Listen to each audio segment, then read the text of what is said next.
Hey guys, I'm going to be talking a little bit about steals and why they don't matter, but they do at the same time. So, steel doesn't matter. If you're a fucking knife collector, steel does not matter. If you're a knife user, steel begins to matter. And that's just how it is. It's always going to be like that. If you use your knives, steel will be more important to you. Like, honest to God, if you bought a knife and it was made out of 420 J2, but they put S90V on it and you're never going to use it, you wouldn't even know. You would have no clue that that isn't even S90V. So, what am I getting at here? Basically, people that are interested in steels, like, I like it because it turns the hobby into an activity. It turns, like, me liking collecting knives into me, enjoying sharpening. Sharpening is super relaxing. For those of you who don't sharpen, it's one of the most frustrating, relaxing, repetitive, and tedious things you can do, and it's fun. Once you get it down, it is fun. I promise you guys. Um, and it makes the activity of collecting knives into a hobby. Because all you have to do to collect knives is click, click, click, and then wait 3 days and it shows up at your mailbox, right? So, why does steel matter? Like, why do people care? It's kind of just something to think about. You know what I mean? Like, it gives you not something to, like, nitpick, but it's like a whole nother branch of knife collecting. Just like the steel alone is a whole nother branch. So you have like your designs, you have your makers, you have your materials, you have your lock mechanism. It's kind of like back in like 2010, 2008, 2012 when people were all caught up on like the hard use, like, oh, the best lock, we need the best lock. Um, and people were doing literally everything with their knife to find out if the lock was good, except for cut with it. So, like, they would spine whack it. So it would be like, um, here's a pair of two. This one's, oof. This is from Steve, Super Steel Steve. He sent this my way. Um, M4 carbon fiber. So I get this knife in the mail, and I'm like big into locks, right? Like that's the facet of the hobby I focus on. I take it out of the box. I don't care if it cuts well. I'm just gonna spine whack the fuck out of it, and then if it fails, it's a bad knife because that's my that's my priority for a knife. It's got to be the locking mechanism. I get my Kershaw tilt. I take it out of the box. I fucking spine whack the fuck out of it. I break the lock. I contact Kershaw. They can't get me another one because it's been discontinued for 8 years. Boom. Yeah, like that. That's almost its own hobby. And like, I'm not knocking people that are into like the hard use knives. That's fine. You can like whatever you want. Um, I mean, same goes for the people that go out in like the woods with fixed blades. They're still knife collectors. They're testing fixed blades in the woods. It's all like a different branch of the hobby. I would kind of classify myself as a steel nut. I like my 20 CV. I like my M4. Well, I'm starting to like my M4. I like my S90, my ZDP, my S110, my Van X. Got more ZDP right here. I don't know, like they interest me. Steel interests me. And it's always interesting when you get two different steels from two different manufacturers, um, and they perform so different. Like, I don't know if you guys remember, ZT came out with this knife, the standard production version, not the S110V. And they burned the edges. And LMAX was shit. It was like you would cut a piece of cardboard, boom, your edge is flat. And then that, like, people thought it was LMAX. People didn't know. I mean, most people don't think about that. They're like, oh, LMAX sucks. Why are you guys using LMAX? I would never buy a knife in LMAX. That's what people think, right? I mean, they see a knife in LMAX perform like garbage, and they think, oh, well, that steel must be garbage. Because they don't know any better. It's not their fault. But I think steel collecting is its own, like, fascinating hobby, okay?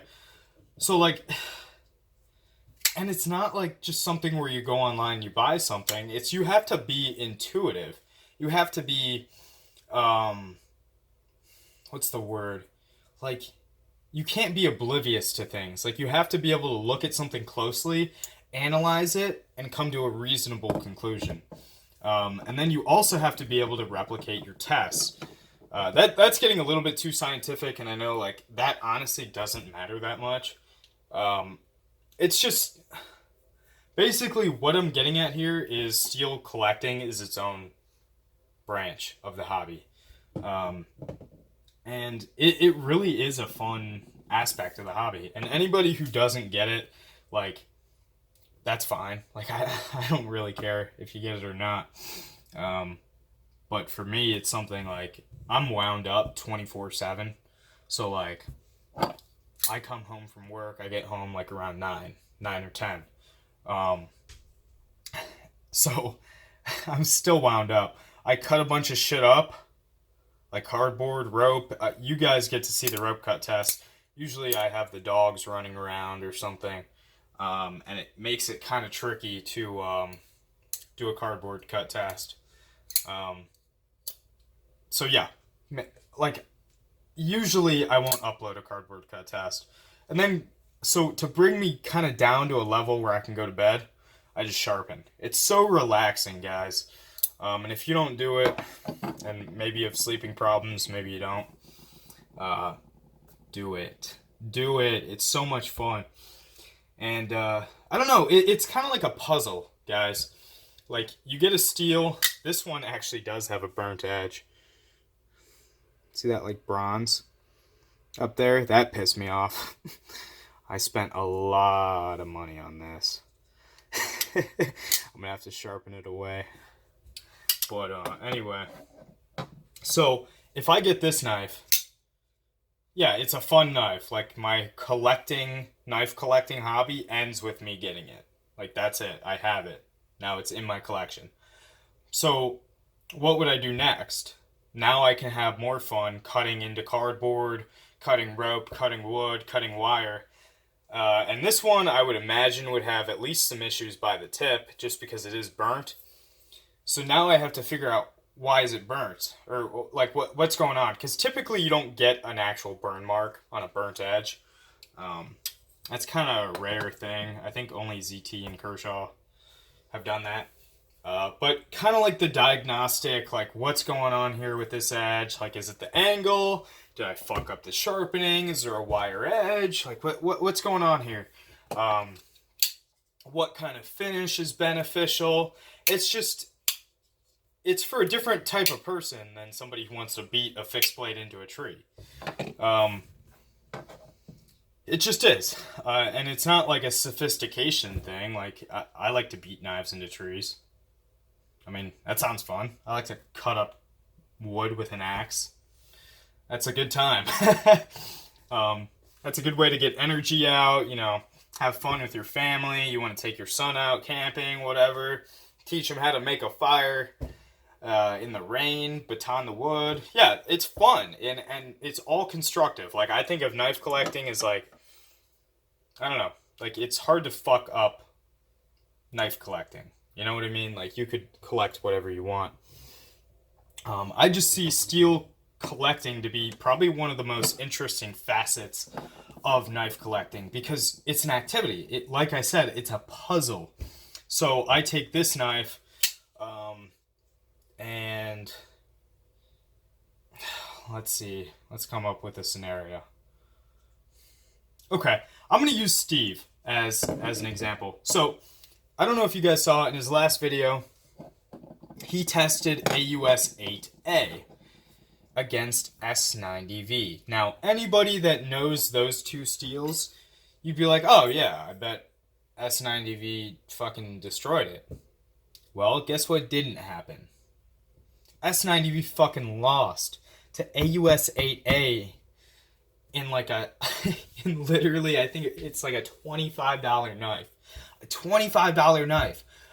That makes no fucking sense. Why is that happening? Like, it's so counterintuitive that it just sparks my curiosity immediately. Like, you know, it captures my attention, and now I want to know why. So, when you actually use your knives, getting back to what I opened the video with, you start to, you know, appreciate steel. You start to appreciate good quality steel. You start seeing, okay, this steel's good for this activity. Like, if I'm going to cut wire, I'm not going to fucking use ZDP 189. You know what I mean? Like, I'm going to use some carbon steel M4 or some Vitoku 2, something tough. This is Vitoku 2, by the way. It's a cool one. Really nice knife for the money. I actually might throw this up for sale, so if anybody's interested, I'd rather sell it to one of you guys than sell it to some stranger. Alright, so it expands into a whole new world of, like, knife collecting. And it gives you something else to nitpick. Yes, it does. I know. You know, we're such picky and annoying customers for these knife companies. I'm sure that they talk so much shit about us. They're like, first the lock has to be strong, blah, blah, blah, blah, blah. Now they're blah, blah, blah. They're probably hating us at all times. But, I mean, we have so much variety. And I don't know. I think it's cool. If you can't appreciate a steel, just leave it alone. Like, I'm not commenting on your picture, wow, that's 440A. You fucking suck, dude. Go suck a dick. I'm just like, hey, that's a cool knife. Because I'm a knife collector. I like knives. Like, I don't give a fuck. Like that heater Boker Plus. It's pretty ugly. It's kind of cool. It's 440A, I think. I'm not gonna, like, I don't know. I'd rather comment something positive than just be like, hey, your knife looks pretty gay. Something like that one Cold Steel guy said about this. He called this knife gay. I think he called me gay too, but I think my girlfriend would argue that that is not true. So anyway, guys, let me know what you think. Are you guys steel collectors? Or are you more like knife collectors? Like, I'm kind of in a transitional period here. I'm starting to get into the carbon fiber, like the beauty of knives. I'm starting to get into like the $400, $500 knives. And I'm selling off a lot of my collection. Like, my goal before was, okay, I want a large variety of knives. I want like a lot of them. I want a lot of different steels. I want them in all these colors. I want the H1 in yellow. I want that N690 in orange. Yeah, I'm kind of starting to, you know, zone in on what I actually like. And hopefully I'll get it down to about, I don't know, maybe 15 or 16 knives. I think that would be really ideal. At least in my opinion. The only knife I can guarantee isn't going anywhere is this guy. This was a gift from my girlfriend, so this isn't going anywhere. But and this is a gift from my other girlfriend, Steve. Shoutouts to Steve. Probably this I wouldn't get rid of, and this. And I like the S90V military too much to get rid of that. And then, like, the stretch is pretty cool, too. Okay, so I guess I'm keeping them all. Anyway, let me know what you guys think in the comments. Like, what kind of collector are you? Do you care about blade steel? Like, if you do, why? Like, do you actually use your knives? Or do you just think it's interesting? Let me know, because I'm seriously curious. And it's not something that people really make videos about, you know? So just let me know in the comments down there. And you all have a great Sunday, okay?